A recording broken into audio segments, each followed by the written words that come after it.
Hi, welcome to Isla Familia. Please come in. Walking through their doors, you already know you're part of their family. Let's go! Located just a short walk from Kamata Station, Isla Familia is your home away from home. Craving for the sizzle of sisig or the crunch of crispy pata? Their extensive Filipino menu offers these and more. My name is Joel San Jose. I'm the owner of Yugin Gaisha Familia, or well known as Familia Philippine Restaurant. So yung history niya, binuo siya tinayo siya noong 1997. Then kaya namin na yung pangalang Pamilya kasi yung mga nandito sa abroad, malayo sila sa family nila.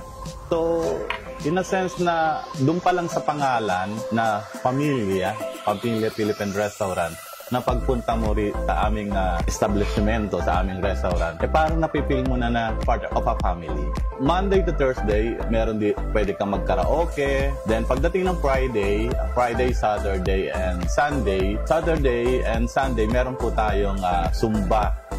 Nagpapasumba po tayo rito sa restaurant. Doon po maraming nagpa-participate, yung mga Zumba lovers. Nagpupunta po sila rito from different places. Yung iba galing ng Yokohama, yung iba galing ng Chiba, Saitama, at yung mga local na nandito sa Kamata, Tokyo.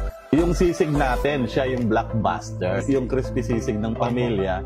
Yun, sinasabi nga ng mga customer, iba yung sisig ng Familia Restaurant kasi authentic siya. Yun nga yung pinagmamalaki ng Pamilya kasi yung ating mga chef cook, bago ko sila dinala rito sa Japan, talagang proven ko yan na magagaling magluto. At yung iba, talagang nagsiserve sa mga presteryosong mga company sa Pilipinas. Meron kaming eat all you can, yung tabihoday nga in Japanese. Friday, Saturday, and Sunday. 3 araw. Para naman yung, kumbaga, ma-full blast natin, ma-overload natin na yung mga kababayan natin, mga Pilipino, makakakain sila ng masarap na food, affordable. This is Isla Familia, where strangers become family and every bite is a taste of home. See you at Isla Familia. Come again.